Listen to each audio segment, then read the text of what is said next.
Վերջերս մամուլում սոցիալական արտաքնում վարական ակտիվ տարածվեց Իլհամ Ալիևի ժամանակին արված հայտարարությունը, որի մասին դուք էլ վերջերս դրել եք, եւ իշխանական շրջանակները սա մանիպուլացնում են, ձեր անձը ևս թիրախավորվեց, հայտարարում որ կեղծ տեղեկություններ են տարածվում, Ալիևի 4 տարի առաջ հնչեցրած պահանջները ներկայացնում որպես խալ պահանջ։ Ձեր այո, ժամկետների առումով դա 4 տարի առաջվա հայտարարություն։ Բայց արդյոք հայտարարությունը ժամկետն անց է, որ ձեզ մեղադրում են։ Իմաստը ոչ։ Ուրեմն երկու կարևոր այդ հայտարարության մեջ երկու կարևոր շեշտադրում կա։ Ուրեմն առաջին, այնինչ Հայաստանի հետ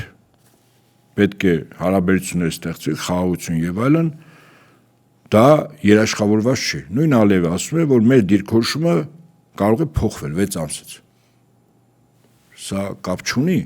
երբ հասել, մոտեցման մասին է խոսքը։ Մեկ, երկրորդ, սրա այս նույն տրամաբանության մեջ ասում են տարածքային ամբողջականությունը ես չեմ ճանաչում։ Բայց որ ժողովուրդները խաղաղ ապրեն, պատրաստ են գնալ այդ քայլին, հարաբերություններ, ապագա եւ այլն, բայց ասում 6 ամիս հետո կարող են փոխել։ Պարզ է, չէ՞։ Ուրեմն տարածքային ամբողջականության չճանաչումը մեկ եւ շատ կարեւոր է, որ նույնիսկ ինչ որ բան էլ ստորագրվի, դա կարող է փոխվել։ Եվ երկրորդ, որը ըստ իս առանցքն է այս ամեն խոսակցության։ Ուրեմն առանցքը հետեւյալն է։ Ես ուզում եմ մեջ բերել Ալիևի խոսքը։ Ասում է, օդային երթևեկության վերաբերյալ մենք սկսեցինք օգտագործել այս օդային տարածքը առանց Հայաստանի պաշտոնական թույլտվության, թող բոլորը իմանան սա մեր իրավունքն է, որը ամրագրված է միջազգային ավիացիայի կանոնակարգերում։ Մենք բացել ենք օդային տարբերակ Զանգեզուրի միջանցքի համար։ Նախիջևան թռիչքները հիմա խնայում են ժամանակ եւ վառելիք, բայց դա չէ գլխավորը։ Մենք սկզբունքորեն հասել ենք այս երթուղու բացմանը։ Սա իդեպ, ինչպես ասում են, անցյալ տարվա օգոստոսի 8-ին Վաշինգտոնում նախաստորագրված ինչ որ փաստաթղթից առաջ եղել։ Այսինքն Հայաստանի Հանրապետության իշխանությունները Ադրբեջանին հանձնել են տարածք, ինչ կապ ունի դա ցամաքում է թե օդում է, էլի քո երկրի տարածքն է, սահմաններն են։ Այսինքն Հայաստանի տարածքով միջանցք է բացվել։ Սրա վերաբերյալ դուք երբևիցե կամ մեկ այլ ոք հրապարակավ լսել եք իշխանությունների կեցվածքը, ընդդիմությունը, ընդվզելը, Ալիևին խոչընդոտելը, խանգարելը, անգամ սրա մասին լուր են մնացել։ Սրա մասին չեն իմացել։ Եվ շնորհակալություն Ալիևին, որ այս հարցը այն ժամանակ բարձրաձայնել է, հիմա ես ընդհանրապես Զանգեզուրի միջանցքի հետ թեմայի հետ կապված ես ասում եմ, որ Հայաստանի Հանրապետությունը իշխանությունները ապօրինի Հայաստանի Հանրապետությունից տարածք են օտարել, օդային տարածք։ Հիմա կարող լինի ցամաքային, կարող լինի, եթե ծով ունենանք, ծովային տարածք, օտարել են։ Ադրբեջանը վերցրել է։ Եվ այստեղ վտանգը, սա վտանգի սկիզբն է դեռ, որ ինքը ուժով վերցրել է։ Կարևորը նա է, որ ինքը ասում է, սա մեզ հասնում է, հիմնավորում է, չէ, ասում է, դա ամրագրված է մեր իրավունքն է միջազգային ավիացիայի կանոնակարգերում։ Այսինքն ինքը հիմք է ընդունում միջազգային իրավունքը, ասում է Հայաստանը մեզ չի տվել Ադրբեջանի երկու հատվածները միացնելու օդային տարածքը, մենք վերցնենք։ Հիմա այստեղից ես հաջորդ հետևություններն եմ անում։ Ադրբեջանի նախագահը պարբերաբար պահանջներ է ներկայացնում Հայաստանի Հանրապետության իշխանություններին։ Օրինակ, ապահովել ազգությամբ ադրբեջանցիների 100 հազարավոր իբր փախստականների վերադարձ։ Փախստականների վերադարձը, եթե ստորագրվում է խաղաղության ինչ-որ համաձայնագիր կամ պայմանագիր, միջազգային իրավունքով եւ կոնվենցիաներով ամրագրված է։ Այսինքն դու պարտավոր ես, եթե փախստականը գալիս, իրեն տեղավորես ծածկ, աշխատանք, անվտանգություն, սնունդ եւ այլն, բուժօգնություն, հա։ Հիմա Ադրբեջանի նախագահը պարբերաբար այդ 300,000 փախստականների մասին, որը ուռճեցված թիվը 3 անգամ 88-91 թվականին Հայաստանում մոտ 100,000 են եղել։ Հիմա իսկ Ալիևը ասելու է, որ իրեն գալու են, իրենց ընտանիքներով են չէ գալու։ Պատկերացեք 1 միլիոն մարդ։ Հիմա Հայաստանը այդ հնարավորությունը չի ընձեռնում։ Այս անձը տարիներ շարունակ Ալիևը ասում է չէ սրա մասին։ Հիմա եթե չի ընձեռում, սա գիտեք ինչ է նշանակում։ Ուղղակի ուժով գալու են վերցնեն։ Բայց որպեսզի խնդիրը շատ պրոբլեմատիկ չլինի այդ վերցնելը, Հայաստանի Հանրապետության սահմանամերձ բնակավայրը պետք է դատարկվեն։ Այսինքն երբ որ ադրբեջանցիները եկան խաղաղ, հիշում եք Ալիևը ասում էր հո մենք տանկերով չեն գալու, մեքենաներով են գալու։ այդ գյուղերում առանձնապես դիմադրություն պիտի չլինի։ Այսինքն բնակչությունը պիտի դուրս եկած լինի։ Ինչպես հանել բնակչությանը սահմանամերձ բնակավայրից։ Շատ ճիշտ է, հիվանդանոցները, դպրոցները, մանկապարտեզները,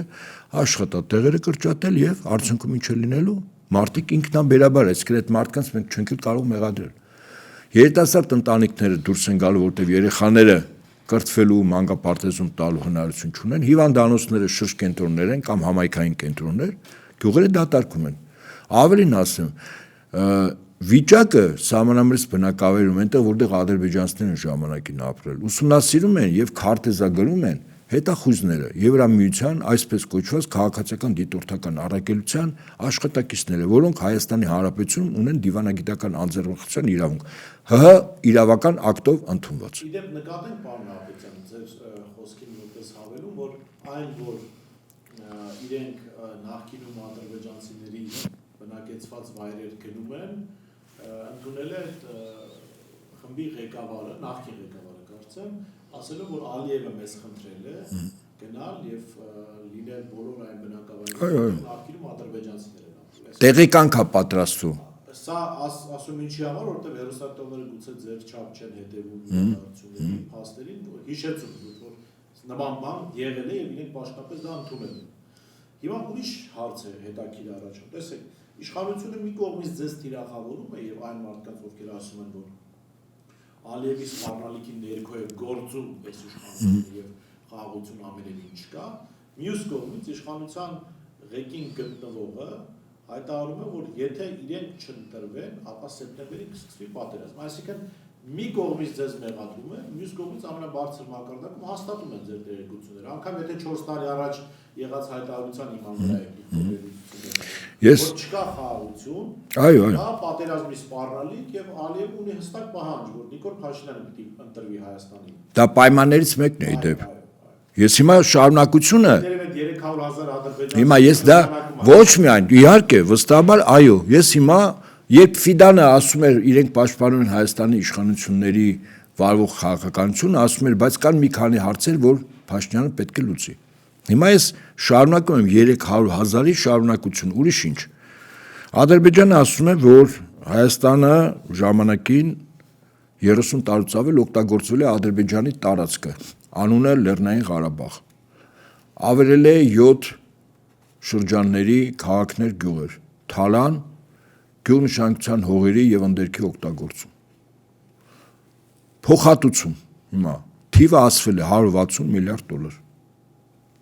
ընդ որում $160 միլիարդ Ադրբեջանը հիմնավորում է դիմում է օրինակ Լոնդոնի արբիտրաժային դատարան փաստերով եւ ասում է որ մենք ունենք այսպիսի պահանջ դատարանն էլ որոշում է որ երկու անգամ $160 միլիարդ պետք է տա այդպես Ալիևին բայց ներքին պայմանավորվածությամբ ասում է դեն 160-ն էլ մի 160 ինձ կտաս ասում է բիզնեսը Հիմա սա ինչ եմ ասում Հայաստանը կարող է $160 միլիարդ փոխհատուցում տալ երբ որ լինի Լոնդոնի արբիտրաժային դատարանի որոշումը իհարկե ոչ Եվ Ալիևը պայման է դնելու տվեք ինձ ենթադրենք Սևանի լճի կեսը կամ այսինչ տարածքներ իհարկե բարձ է հաջորդը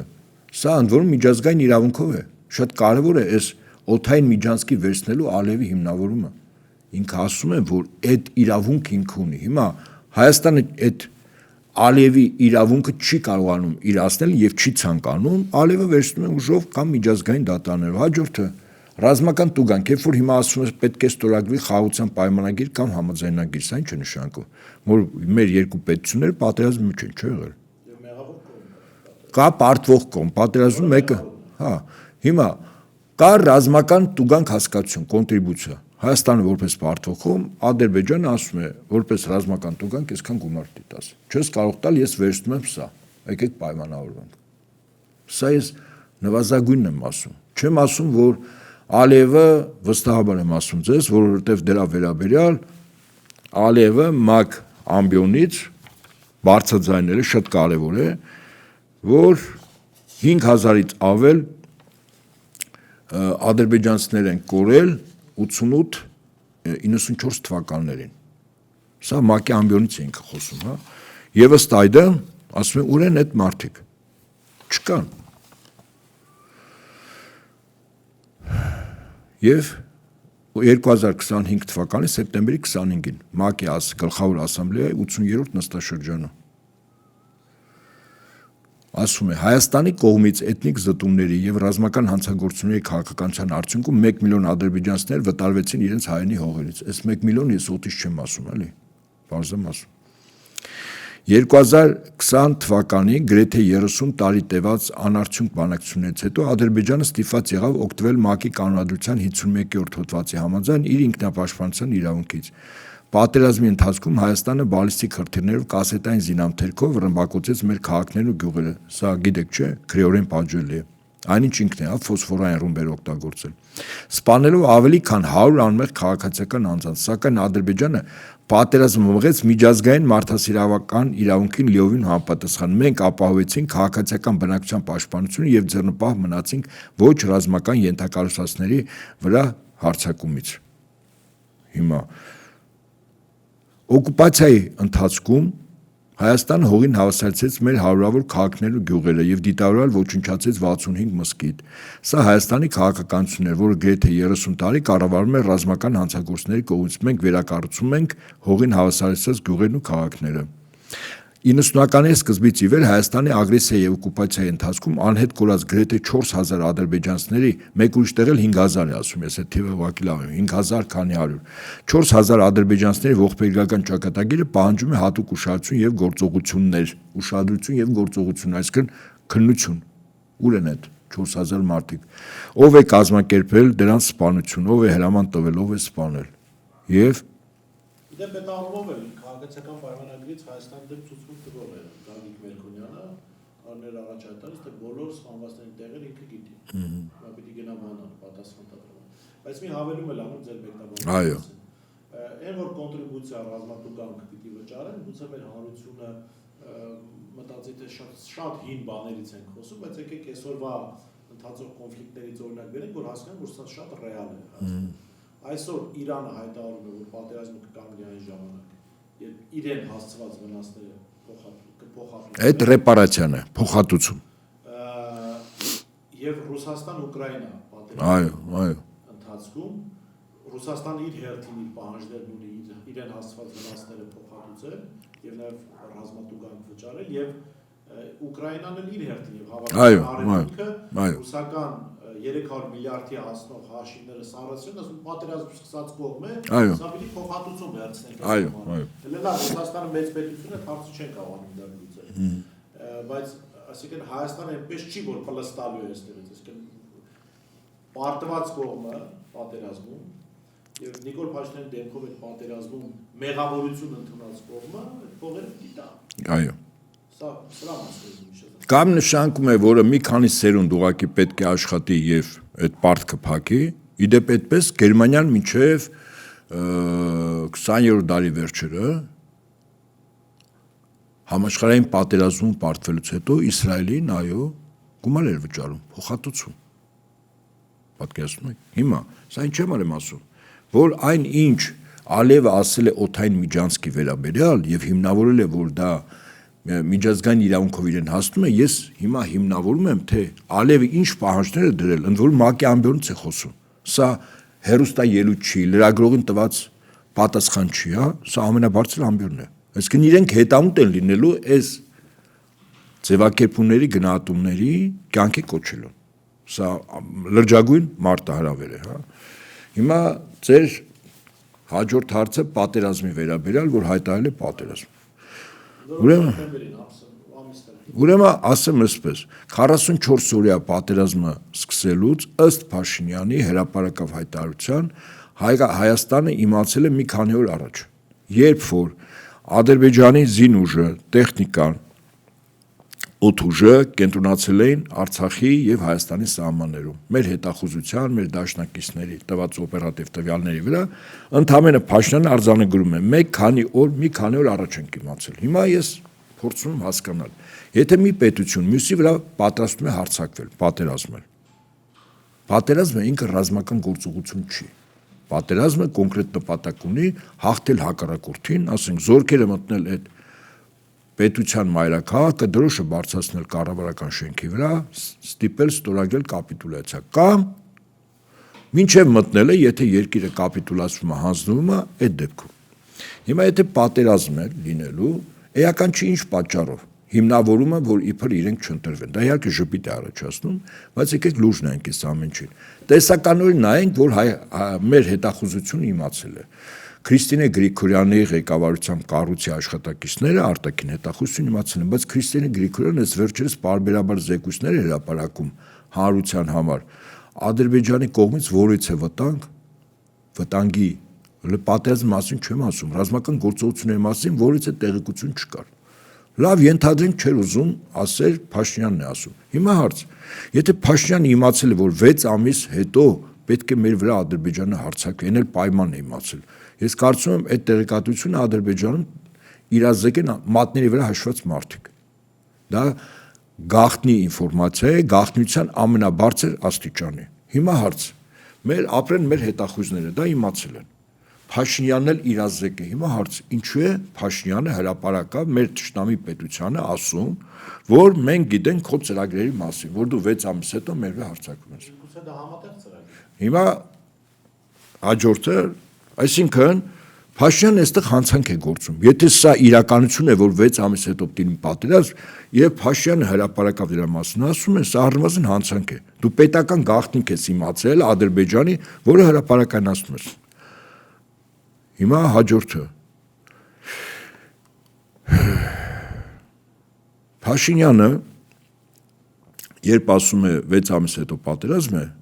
ակնհայտ է, որ սա նախընտրական քարոզչական հնարք է մարդկանց վախեցնելու։ Սա նույնն է, ինչ երբ Գիրանց ոսկեպարում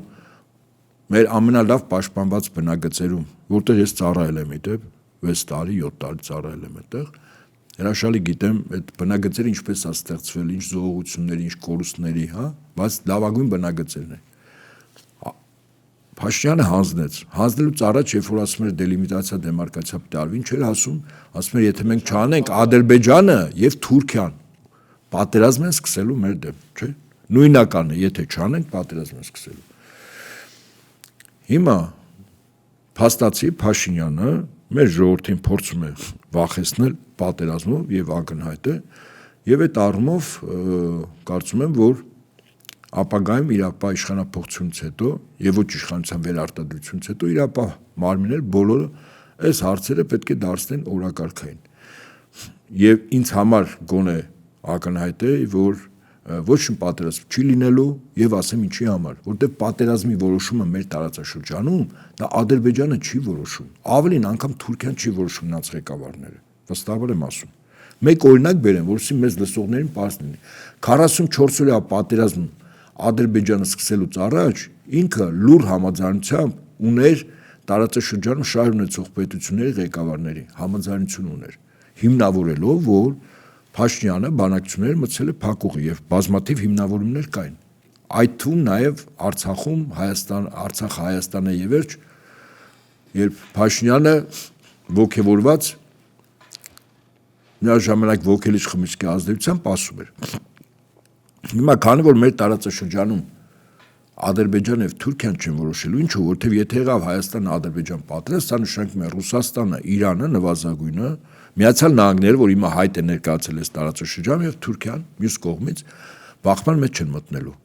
Այսինքն առնվազն այդ պետությունների ղեկավարները այս կամ այն ձևով դե համաձայնություն տան այդ ռազմական գործողություններին։ Ավելին ասեմ, Արցախի հայաթափումը եղավ, երբ Ալիևի համար շատ դժվար է ռազմական գործողություն սկսել։ Ինքը միջազգային իրավունքի տեսանկյունից հիմքեր պետք է ունենար, թե ինչու պետք է ստեղծի, որովհետև 44 օրյայից հետո 4 եռակողմ հայտարարությունները խոչընդոտում են երկրորդ անգամ պատերազմելու, որովհետև Ալիևի ռազմական ղեկավարությունը Ալիևի հրամանները չէր կատարել, իրենց խնդիրը այդ 7 շրջանները վերցնելը չէր, խնդիրը Ստեփանակերտ վերցնելն էր, փաստացի չէին վերցրել, չէ՞։ Եվ հետաբար Ադրբեջանը չէր ախտել այդ պատերազմում։ Իհարկե մենք կորուստներ ունեցանք, բայց փաստացի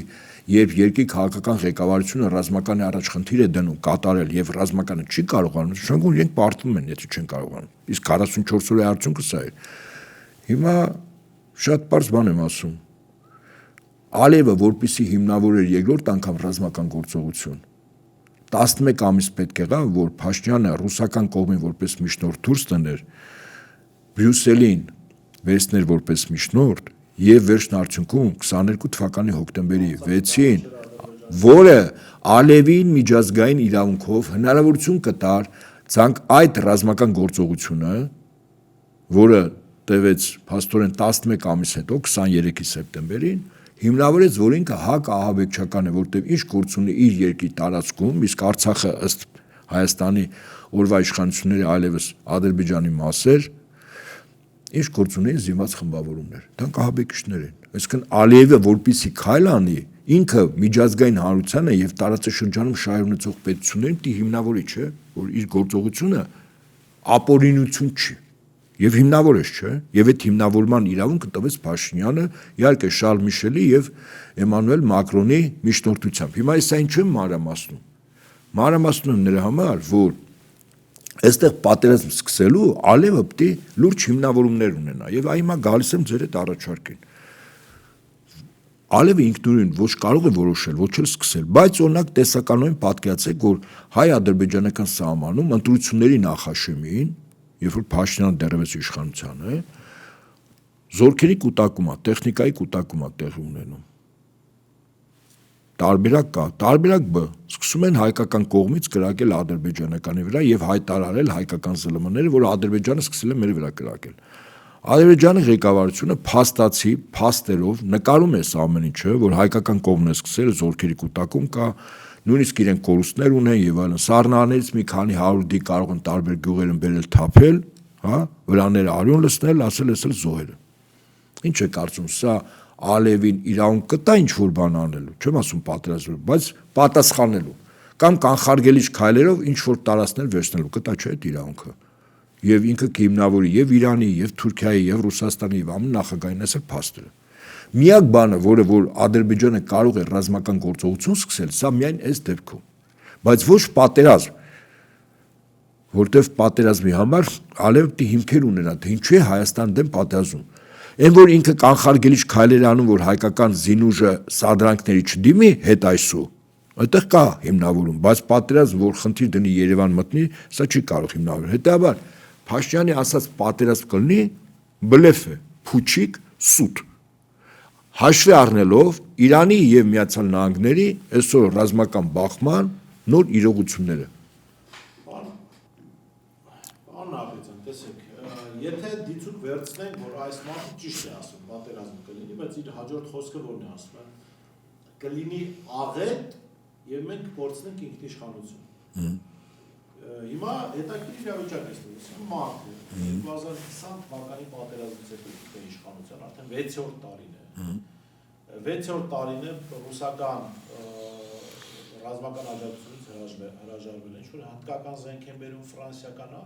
վերջերս էլ խորհրդարանում հայտարարեց, որ 8 միլիարդը ծախսել է բանակի վրա, զենք գնեն, Պաստոր Փաշինյանը ընդունում է, որ ինքը 8 միլիարդ է ստեղծել ու վերակառուցել է բանակ, որը հաստատ պարտվելու է։ Վստահաբար այո, իհարկե։ Սա միայն այս որ ընդունենք իրականությունը, դրանց հաջորդ նախադասություն դիլն որ ինքը հրաժարական է տալիս, որովհետև ինքը ունակ չէ ստեղծել բանակ 8 միլիարդով անգամ։ Պարտք է, 8 միլիարդն էլ պարտք է։ Հա, որը փաստորեն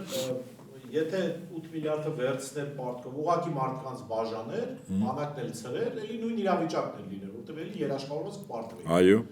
Սա ինչի մասն է, այս մարդը adekvat չի երևի, չի հասկանում, թե վստահ է, որ հանրությունը չի հասկանա, թե ինքը ինչպիսի հանցագործության մասին է խոսում։ Չէ, հանրության ինչ որ շերտեր կհասկանան։ Ինքը հույս ունի, որ նույնիսկ նրանք, ովքեր որ բացատրում են իրողությունը, այդ թվում օրինակ մենք եւ ձեր լրատվամիջոցը, դա այնքան քիչ տարածում կստանա, որ որից է ձևով էականորեն չի կարող ազդել մարդկանց ընկալումների վրա։ Մարդկանց մոտ պիտի ասոցացվի, լինելու է պատերազմ։ Եթե Նիկոլը չլինի, լինելու է պատերազմ։ Այսինքն բանալի բառերը մարդկանց ընտրությունների նախաշեմին որոշում կայացնելու թե ում պիտի ձայն տա, սա է։ Եթե Նիկոլը չլինի, լինելու է պատերազմ։ Իսկ պատերազմով է ուզում։ Առավելս որ Նիկոլը մյուս կողմից էլ ասել է, որ պարտվելու ենք, չէ։ Հաստատ պարտվելու ենք։ Եվ ըստ այդմ ես adekvatության մասին թող բժիշկները խոսեն, թեև ինքը շատ դրվագներով իսկապես այդ պահը կա էլի adekvatության, երեք ինձ տեղեկություն փոխանցեցին, որ միջազգային լուրջ մասնագիտական շրջանակներ ուսումնասիրում են Փաշինյանի առողջական adekvatությունը եւ իսկ իր առողջությունը ազգային անվտանգության տեսանկյունից կարևոր հարց է։ Երկրի ղեկավարը այդ առումով պետք է առողջ լինի։ Խոսքը հոգեկան, ֆիզիկական տկարությունը, ասենք Ռուզվելտը եւս հաշմանդամի սայլակով էր, չէ, բայց պատերազմում այդ երկրի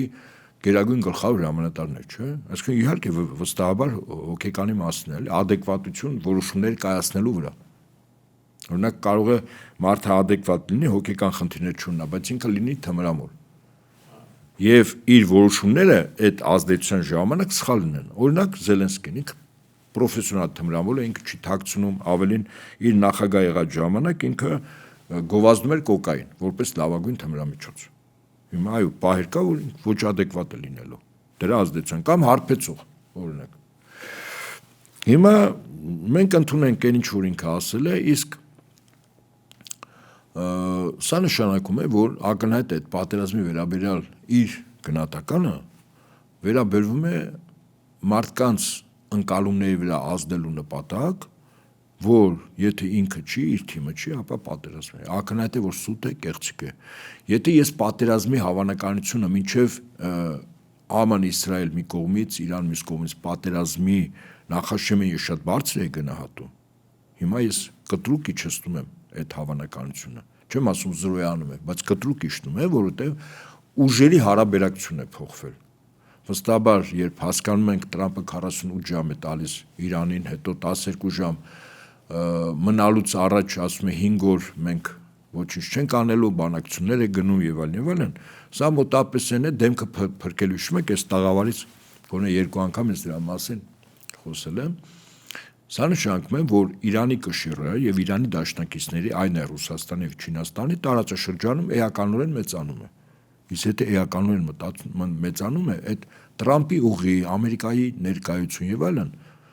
թուլանալու է եւ աստիճանաբար զրոյանալու է։ Ինչ պատերազմի մասին է խոսքը։ Ռուսաստանին պետք է այստեղ պատերազմ, ոչ, Իրանին պետք է այստեղ պատերազմ, ոչ, Չինաստանին պետք է այստեղ պատերազմ, ոչ, բալև ով դարձավ, որ պատերազմի մասին խոսի։ Դե ասեմ ձեզ, եթե հիշում եք, երբ Միացյալ Նահանգները հարձակվեց Իրանի վրա, Իսրայելի հետ միասին, մի 2 օր հետո Նախիջևան ինչ որ օդանավականում անօթաչու թռչող սարքեր տենց օդանավականից շատ անկապ տեղում մեզ կես կատակ կես լուրջ ասում է այդ կողքի բնակավարի խաշնարածների արտակնոցում, հա, այդպես պայթել է, հետո ալև առանց ստուգելու սկսեց մեղադրել Իրանին։ Եվ հետո դրանից հետո լռեց, որովհետև Իրանը կոշտ պատասխանեց, բայց ես կարծում եմ իր լռության հիմնական պատճառը իր ձգված ականջներն էր, որը տեսանելի էր, որովհետև Էրդողանը նման կեցվածք է դրսևորել եւ Թուրքիայի նախագահը հրաշալի գիտի, որ այս տարածաշրջանում եթե Ադրբեջան-Իրան բախում լինի, այստեղ Թուրքիան ուզի-չուզի ներքաշվելու է։ Եթե ներքաշվեց, ապա քրդական գործոնն է վստահաբար աշխատելու, իսկ քրդական գործոնը Իսրայելի եւ Միացյալ Նահանգների գործիքն է։ Այսինքն Թուրքիան ակնհայտ խնդիրներ էր ունենալու, այո։ Եվ ուզում եմ ասեմ, պատերազմ չլինելու շահառուներից մեկը 3 այսօր եւ վաղը տարածաշրջանում Թուրքիան է։ Եվ այս ուժային նոր բալանսը, որ հիմա արդեն ուրվագծվում է, ակնհայտ ուրվագծվում է, իհարկե դա հերվից է գալու, Պարսից ծոցի երկրներից է գալու, բայց վստահաբար մեզ չի շրջանցելու։ Գալու է եւ Հարավային Կովկաս, եւ Կենտրոնական Ասիայի պետություններ, վստահաբար սա գոնե են մեր տեսանելի, հա։ Եվ այստեղից հետեւություն, որ այդ պատերազմի սպառնալիքը Փաշինյանը անգամ եթե գնա մանկապարտեզում ասի, երեխաները կասեն հոպար խափում ես, թռար, սուտ ես խոսում, այ փուչիկ։ Այս մարդը էսա, ուրիշ ասելիք չունի, հասկանում եք, չի ասում տնտեսությունը այսպես զարգացրել եմ, այսքան արտադրություն եմ դրել, կենսամակարդակ եմ բարձրացրել, այսքան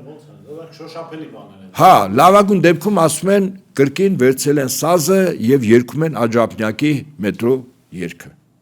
Իհարկե, որը չեն կառուցելու, բայց մի ժամանակ ասել են, հիմա նույն ձևով ասում են։ Եվ ամենակարևորը ակնհայտ է, որ իր չվերարտադրվելու իրավիճակը փոխելու միակ ձևը կեղծիքն է, կեղծելն է ընտրությունները, բայց այդ կեղծիքները պետք է վավերացվի միջազգային տարբեր կառույցներով ոչ որպես կեղծիք։ Այդ միջազգային կառույց կոչվածները Նրանք Եվրոպայից Հայաստան, Եվրամիությունից Հայաստան հրավիրված մասնագիտական խմբերն են, որոնք իբր պայքարում են հիբրիդային Հայաստանի դեմ հիբրիդային պատերազմ մղող ինչ որ պետության դեմ։ Ու ակնհայտ է ակնկալիքը կամ անգամ չբարձրացնելու դա Ռուսաստանի Դաշնությունն է։ Հիմա ես ուզում եմ այս թեմայով առավելս որ դուք էլ հրավիրվել եք տաղավար, որտեղ հիբրիդային պատերազմների մասն էր գնում։ Ես ուզում եմ որոշակի մի փոքր փակագծեր բացել, հա, ակնհայտ եւս կեղծիք։ Հիբրիդային պատերազմը, հիբրիդ բառը ինքը ինչ է նշանակում։ Խառնուրդ, ահա։ Պատերազմ նշանակում է մի պետություն կամ պետությունների դաշինք պատերազմում են այլ պետության կամ դաշինքի դեմ նպատակ հետապնդելով, նվաճել այդ տարածքը, մտնել այդ երկրի մայրաքաղաք, գրավել կառավարական շենքերը եւ ստիպել, որ այդ երկրի իշխանությունները ստորագրեն անվերապահ կապիտուլյացիայի պայմանագիր։ Հնում բոլոր ժամանակներում այդպես, գոնե ամենամեծ պատերազմը, որ մեր գոնե նախնիկ հաղթանակով կռել են Ռայխստագում, դրոշ բարձրացնելով, դա Գերմանիայի դեմ էր։ Մենք տեսանք ինչ ասել է պատերազմ։ Այդ պատերազմը քաղաքագիտական տերմինաբանությամբ կոչվում է տաք պատերազմ, տաք ասելով գետնի վրա։ Գոյություն ունի սառը պատերազմ, դա տեղեկատվական պատերազմ է, բայց որի նպատակը նույնն է՝ նվաճել պետության։ Օրինակ, Խորհրդային Միությունը 1991 թվականին սառը պատերազմի հետևանքով գրավվեց։ Ամերիկյան բանակի ՆԱՏՕ-ի զորք չի մտել Խորհրդային Միության տարածք, բայց տեղեկատվական պատերազմի արդյունքում Խորհրդային Միությունը փլուզվեց, այսինքն ԱՄՆ-ը գրավել է Խորհրդային Միությունը։ Այդ փլուզվել բառն էլ անգամ քաղաքագիտական առումով սխալ։ Պատերազմում ոչ ոք չի փլուզում, մեկը հաղթում է, մյուսը պարտվում է։ Եվ հիմա այստեղից հետևություն, այսինքն հիբրիդայինը դա տաք եւ սառը պատերազմներն է։ Այստեղ ավելանում է, այո, ավելանում է սառը պատերազմի մեջ նաեւ տնտեսական պատերազմը, այդ կոմպոնենտը, հա, տնտեսության։ Հիմա մեր երկրի դեմ Ռուսաստանը տաք պատերազմ երբ է մղել, որ հիմա սառը պատերազմի էլեմենտ է կիրառում, որը հանրագումարի առումով անունը դնում են հիբրիդային։ Եղել է տենց բան, չի եղել։ Մենք դաշնակից ենք եղել 92 թվականին, մենք Ադրբեջանին հաղթել ենք, Ռուսաստանը իր վերցած պարտավորություններով եւ ստորագրած պայմանագրերով մեզ օգնել է, այնքանով որքանով թույլ է տալիս այդ պայմանագրերը։ Այնուհետև Թուրքիայի 3 անգամ 92-93 թվականին Հայաստանի վրա ռազմական ագրեսիան ինքը կանխարգելել է 92-ի մայիսին, 93-ի հուլիսին եւ 93-ի հոկտեմբերին։ Այդ վերջինի ժամանակ իմ ծառայության բերումով ես դա բավական լավ գիտեմ եւ դա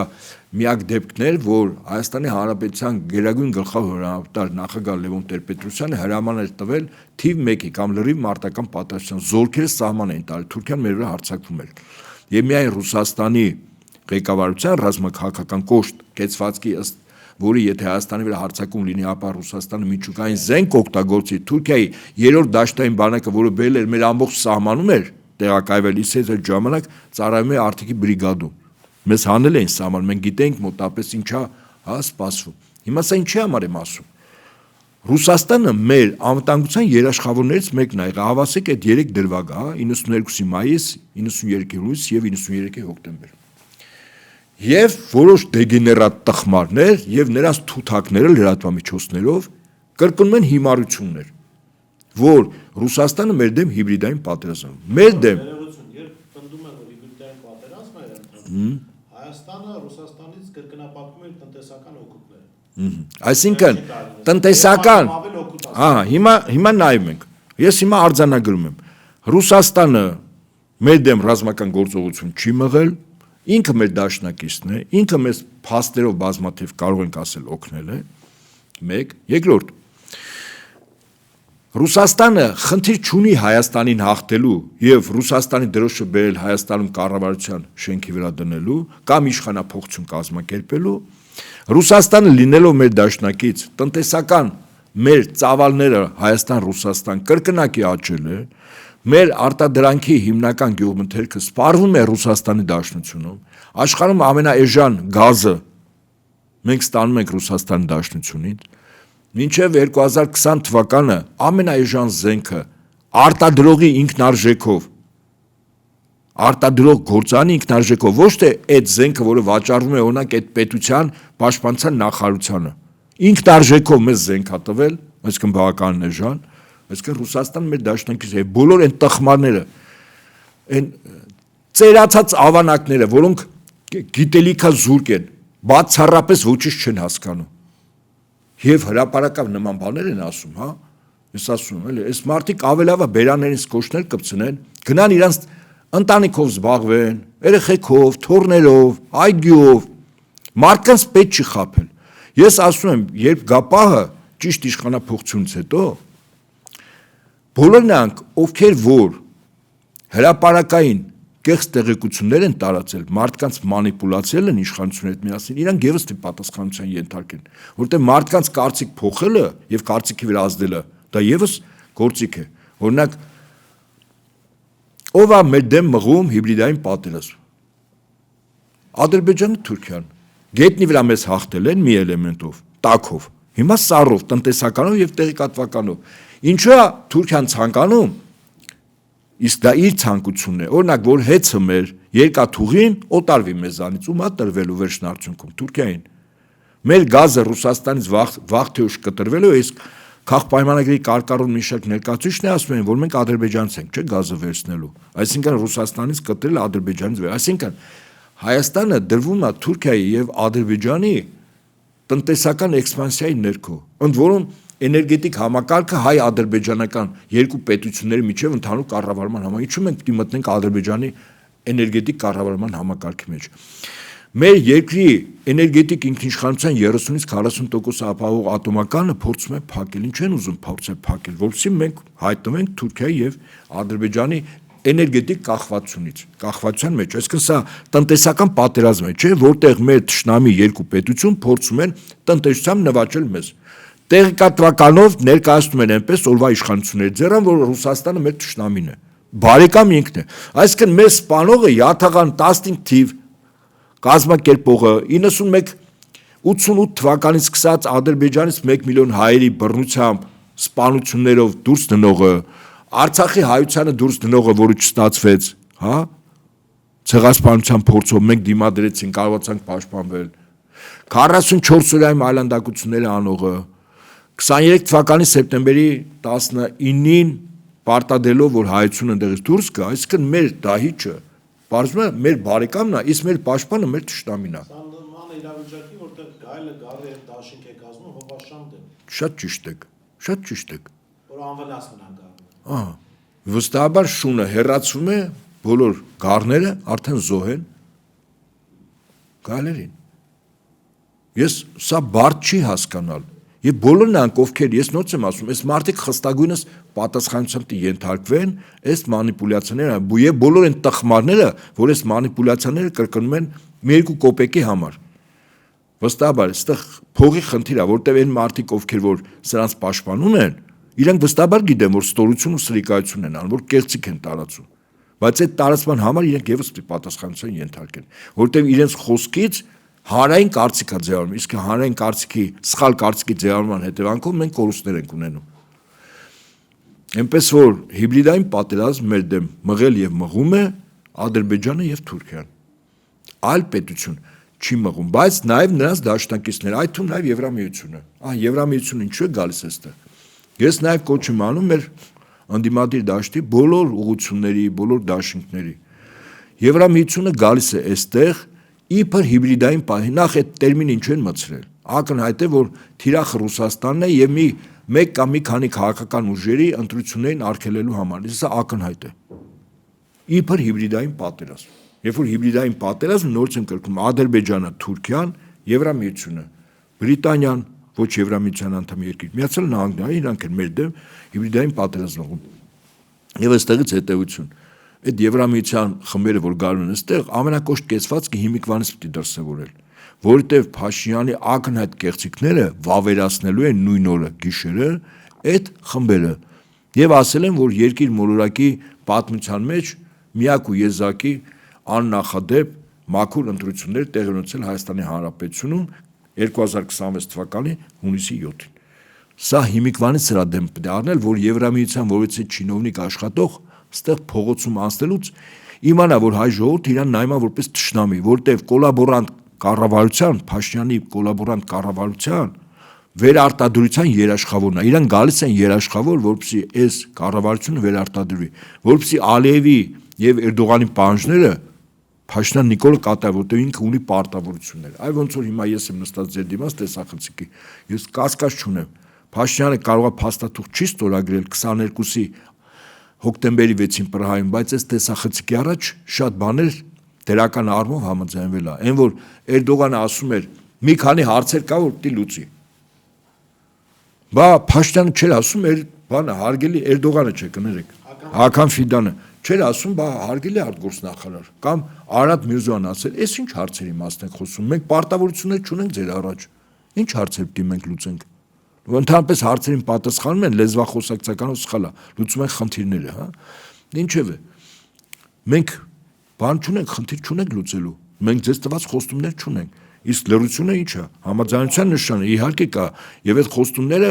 տրվել է եւ Թուրքիայի եւ Ադրբեջանի ղեկավարներին։ Թուրքիան գոնե նվազագույնը ցեղասպանության թեման ջրելով, ակնհայտ է սիմվոլները վերացնելով, մեր պատմական հիշողությունը մեզանից կտրելով, եկեղեցու դեմ պայքարելով, սա բոլորը խոստումներ է։ Այս մարդը խոստացել է որ անելու է։ Մեր ժողովուրդը պիտի իմանա, պատկերացրեք, այն ինչ որ Փաշինյանը հիմա անում է, դա Փաշինյան չլներ, ասենք Շահին Մուստաֆաև անուն ազգանով մի Ադրբեջանի փոխվարչապետ, որը նշանակվել էր Հայաստանում կուսական եւ ինքն էր որոշում։ Մենք Շահին Մուստաֆայի գործողությունները կարող ենք վստահաբար գնահատել որպես թշնամի պետության, թշնամի կառավարչի գործողություններ։ Վստահաբար այո, իսկ ինչու Փաշինյանի գործողությունները եւ իրեն չեն գնահատում նույն ձևով, ոչ մի տարբերություն։ Ավելին Շահին Մուստաֆայը ինչ որտեղ մի փոքր զգուշավոր կլներ, որ իր անձը, որը ոչ հայ է ազգությամբ, հա, թե Հայաստանում ծնված, մեծացած, կրթություն ստացած, ապա շատ զգուշ պիտի աներ, որտեղ ընդվզում կարող է, չէ, առաջանալ։ Հիմա այստեղ վիճակը շատ ավելի վատ է։ Այդ ընդվզում չկա, որտեղ ասում են դե Փաշինյանը հայ է, այստեղ ծնված մեծացած, այստեղ սովորած, դիպլոմ չստացած եւ այլն։ Շատ դժվար է, չէ՞։ Բայց որ պահին անձի գործողություններով ճիշտ բնութագրվի անձի իրական բնույթը, կարծում եմ ընդդիմությունը ճիշտ ճանապարհի վրա կլինի։ Շնորհակալ եմ։ Ես էլ եմ շնորհակալ։